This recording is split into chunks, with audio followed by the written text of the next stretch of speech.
Our most well-lived life would be lived in reverse. Only when we've stood on the precipice of our mortality will we look back and fully appreciate what has mattered most. Some of the things that I'll talk about today they're deep. They're about a journey that I've taken that I didn't have permission to take, but it's a point that I've reached where I couldn't be more proud. My life has been inspired and purposeful. I have read books, attended seminars, and been coached just to assure myself, though, that I was living in alignment with my highest purpose. Perhaps you have compared yourselves to others or the path your life didn't take as you question your own purpose. I propose that we are all exactly where we're meant to be today. And I'd like to use that as a launch pad to see what's possible. We never know what moment will change our life or someone else's life forever. When I was 7 years old, I hit a pickup truck head-on with my bicycle. I lost, by the way, like in a big way. And I experienced moments that changed my life forever. I got my first helicopter flight that day. You can imagine why. And I began a mentoring relationship with a paramedic that lasted decades. I've wanted to be good at a lot of things in my life, and I've pursued most of them until I was, and most of them without permission. Dealing with death had never been on that list, though. But somehow it happened anyway. Taking the bad with the good is part of life. And while I had trained to be a hero, I learned at just 19 years old that heroes don't always save the day. I was a brand new emergency medical technician when I had a patient die after a prolonged extraction from a crushed car. I did CPR for the first time as I recalled the stories that woman told me about her husband, her 3 children, and her dreams for the future as I had worked to free her. I was devastated. I'm still devastated.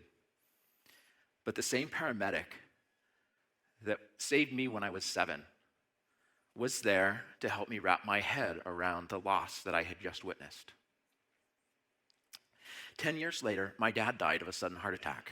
By this time, I had a lot more mentors around me to help work through the logistics and get into my grieving process. We got to know each other a lot better, and some of them encouraged me to become a deputy coroner because of that experience. My medical training and experience were invaluable in dealing with the technical aspects of that job. But I soon learned that love alone could soften the blow of losing a child, a parent, a spouse, a sibling, or a best friend. Delivering the news of these deaths and guiding families through their logistics and into their grieving process became my most noble tasking. How I did this difficult job invited the dying. I didn't always wait till they were dead to meet them. And the ones left behind to open their hearts and their minds to what mattered most. With few exceptions, what matters most is living a fulfilled and passionate life.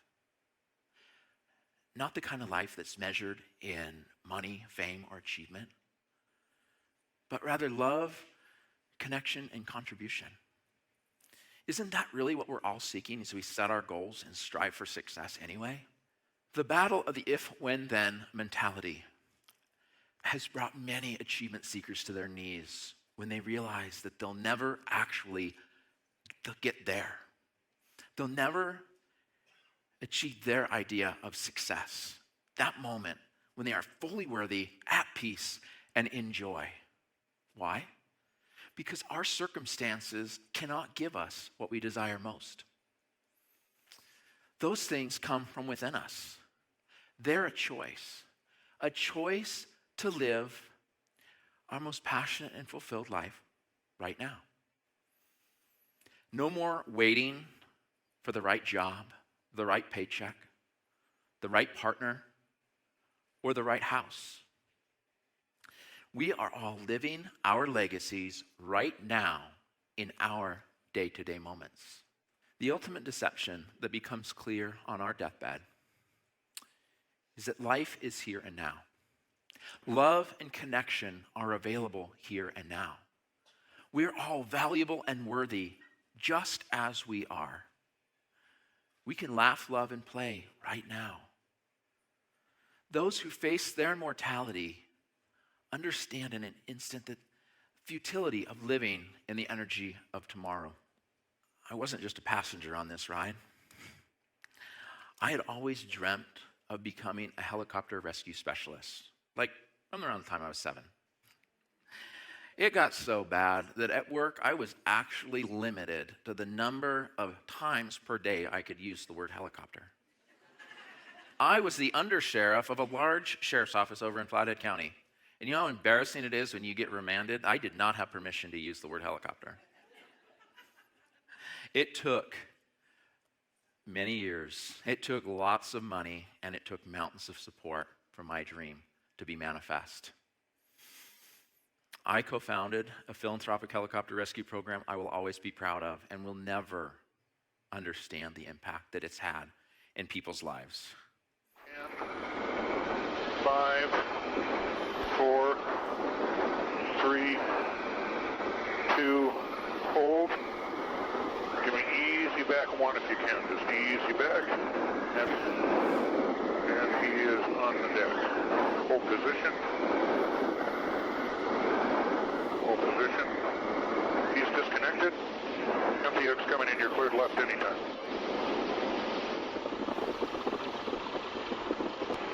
There comes on the helmet. We're going to move in. What's that? Got a pickup signal. Okay, roger that. Roger, so you're going to double up, is that correct? 3, 2, 100 feet. 1. Give me easy right 1 more. Hold. I'll have the hook in 3, 2, he has the hook. Hold position. Position's good. Hold. Just making connection. I have the ready to lift signal. Prepare for the load. You have the load power check? Power's good. Roger, they're coming in. You're cleared easy left anytime. I'm just going to sit. Yeah, you're fine there if you want to stay there. They're halfway in.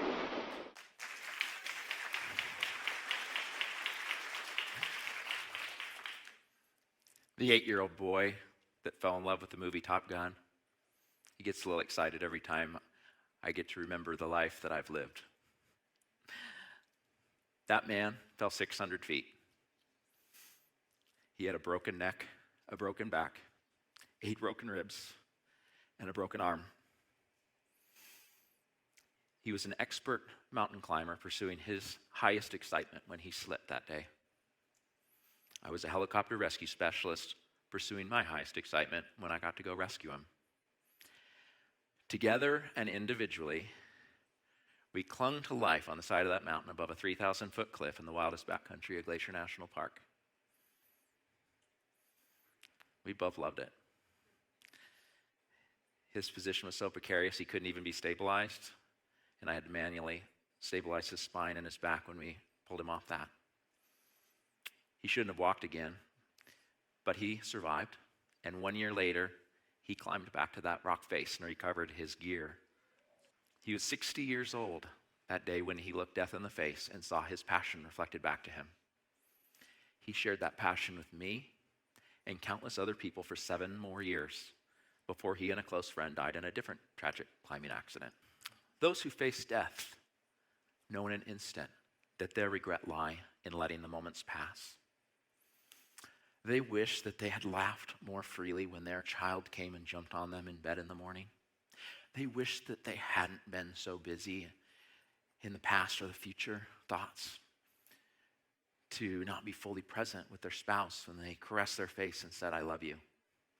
They wish that they had had more conversations in line at the post office or hadn't ignored those invitations to help a neighbor move. The truth is, not a single moment of our lives is too boring, too uneventful, or too insignificant. When we slow down, get our busy heads out of the past and out of the future, and we can come into the now, we can feel the breath in our bodies, then we can see, feel, and experience how we're all pieces of a beautiful puzzle, where not a single person is unimportant, nor a single moment devoid of meaning. Throughout my very vast and varied career, I've had many opportunities to experience the power of a single moment, the gift of being present, and also the harm in stress, overwhelm, and unforgiveness. The people who grasp this wisdom and live by it, we all know them. They're the ones we all truly admire. They're fully present. They're living with passion. They're kind to others. They honor the life that they've been given. And they understand that they are sharing their legacy every day in each moment. Being present is the key, and it is also one of the greatest challenges that we'll ever face. I was blessed enough to receive the wisdom of many, many people who were at the end of their lives looking backwards. They wanted to leave something significant in those final moments, and I was gracious enough to be able to receive those. 4 lessons have stood out to me the most, and they've also been the most helpful to me in my journey and as I've worked with other people. I'd like to share those today. Lesson 1, letting go of regret. Regret ties us to the past. It binds us to a place where we can't ever fully be in flow, freedom, or connection. It walls us in and we get lost in it until we can't be fully present with ourselves or anyone else. My dear wife and I have a practice that we do nightly before bed to clear our hearts and our minds. We repeat the words, I release and forgive this day. It has been perfect, and it is done. Lesson 2, forgive quickly, especially yourselves. Forgiveness is not about letting people cross your boundaries or letting them off the hook for serious wrongs. It's about severing our emotional, mental, and energetic ties with the past. By releasing our hurts, grievances, and complaints, we're able to open our hearts and our minds to things that are light, new, and exciting. Lesson 3, never put more emphasis on tomorrow than you do on today. In other words, stop living like you're going to always have more time. Wake up each day in gratitude and positive expectation. Life has the meaning that we give it, and we don't give ourselves enough credit for how we shape our own reality. Lesson 4, life is sacred, but it's not serious. So relax and stop taking everything so seriously. You know, it's really interesting to have worked with people in their final days. Many of them when they find peace, they find a lot of joy, they find a lot of levity, they find a lot of excitement. We get to do that. We don't have to wait. We can literally do that right now. Our physical bodies are incredible gifts that work with or against our desires. Improving our mental, physical, emotional, and spiritual health, and the help of our relationships, help us live a more passionate and fulfilled life. We must each decide for ourselves what it means to live a life well lived. Close your eyes if you'd like, and imagine that you're standing on the precipice of your mortality. You have no more steps forward, and you can only look back. What stands out to you the most? What are you most proud of? Now imagine you're back here. You have the rest of your life in front of you, but imagine for right now that you are your most authentic, worthy, and valuable self, just as you are right now. Can't get any more than you are right now. How much different would your life be if that's how you showed up? I'll wrap this up by giving you an image to work with. Just like magnets attract or oppose other magnets, we're doing the same thing with our thoughts, energy, and emotions. The energy of chasing and pursuing pushes away the things that we desire most, while being fully present invites more of the things that we love into our life. With that in mind, where can you find more presence,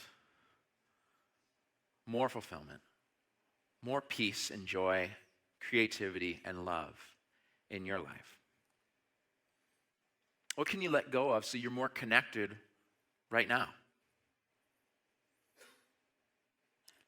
And most importantly, where are you missing the magic in your day that points to more fun, creativity, love? Those things are your true north. They point you to your soul's alignment. Don't be so busy that you miss them.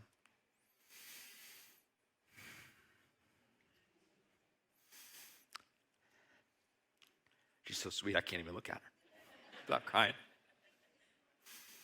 Our lives are not about what we create or what we leave behind.